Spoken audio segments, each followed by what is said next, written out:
Hey guys! So with almost 7 months into this lockdown, many of us are having this high level of boredom, which Netflix and other social media platforms has saved us from it. Many systems like malls, restaurants, and other businesses have shut down, preventing us, especially young adults, from spending time with our friends and classmates. Even our school system was brought down by this pandemic. You see, Southridge also adopts to this new online setup, which has made learning both easier and harder for us students. One day, while I was scrolling down on Facebook during the late afternoon, I saw a seller near our village who was selling shawarma. So I bought 2 pieces and went to their house, of course following the proper protocols of wearing a face shield and a face mask. Then we started to have this conversation. Ano nagpa-udyok sa inyo sa pagtinda ngayon panahon ng pandemya?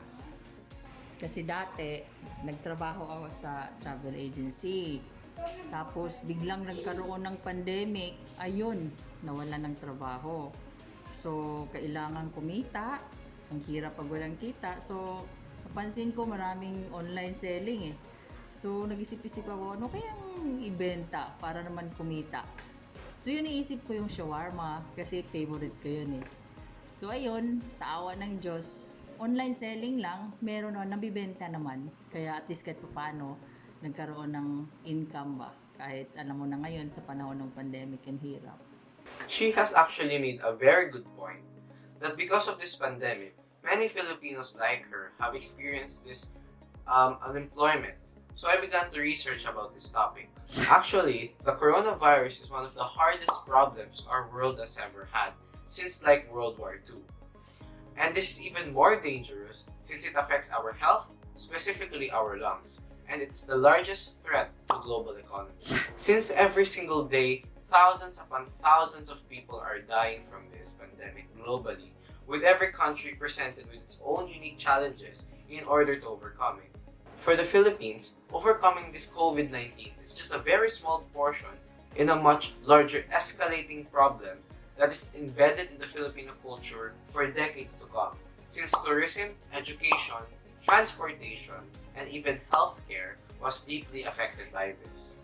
Many surveys were conducted, and statistics have shown that over 7 million of our fellow citizens are unemployed with the shutdown and downsizing of some industries due to this healthcare crisis, like SM, Jollibees, and even schools. Daily wage earners, meaning the no work, no pay, earn less or even earn none when they don't work, like janitors and policemen. Transportation was also heavily affected by this pandemic. Many jeepney drivers and tricycle drivers stopped driving around the city, moreover caused some to live in their vehicles with their families. It is clear that buyers or spenders spend their money for needs like food, clothes, and even transportation, and that process is what we call consumption, which businesses use that said money to create production for more food, for more clothes, for more gasoline, and for more production of many things that are in demand. And big companies such as McDonald's, Uniqlo, or even jeepney companies hire people in the workforce to create their products and to do tasks and to sell it to the public. And that is how income is made. And income generated will be used as expenditures and the cycle continues. But this pandemic has made it stop. So does this pandemic really affect the Filipino people? Does it have a big impact in the Philippines in terms of economy and the health state of the citizens?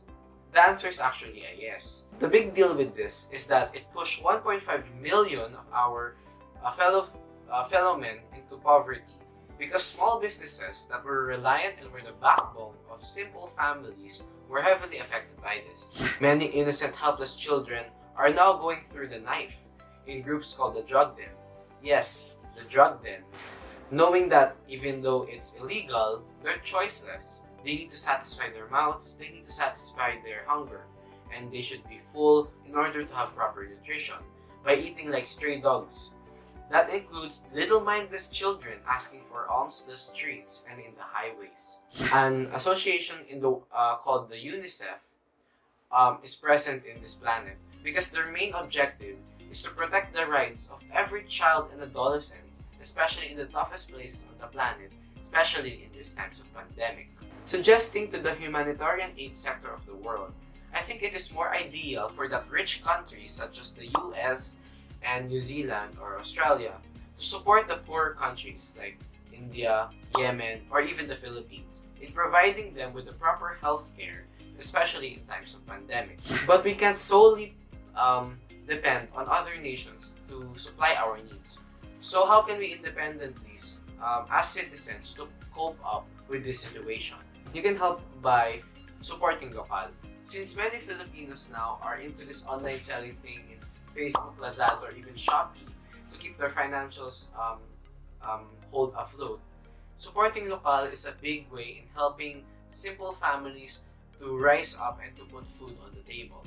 Also, the plantitos and plantitas that are very popular now is also a very big help in our economy. Many people say that there would not be an end to this. I will say that that assumption is false. People with their intellectual minds can discover the most outstanding things in the world.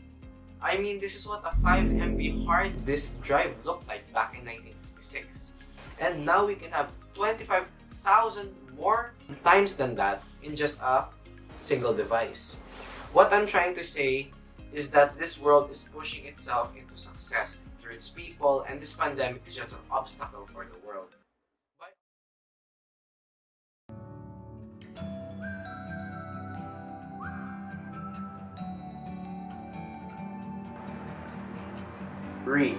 Reach out to people who needs it the most. Give your time, give your knowledge to other people who needs education and other people who wants to learn about the greatness of life. Learn. In learning about this, it's not only the person who you are giving will learn, but also you learning about the society and learning about the environmental issues happening around the globe. Support. Support the needy. Support the people that can help change the world and make it a better place. Help. Help others, help the unfortunate, help the needy. Many countries like Russia and the US have already started their discovery for the vaccine. Also, we have appreciated frontliners more and all of these medical staffs in the country. Environmental side, the skies are more blue, crime rate is falling, and less cars are crashing. They say that pressure makes diamonds, and it's the current state of what our world is facing now. A better future not only for you, not only for me, not only for the Filipinos, but to everyone in this planet, in reaching the best level of development that this world has ever seen. Do not lose hope, and I'll see you next time.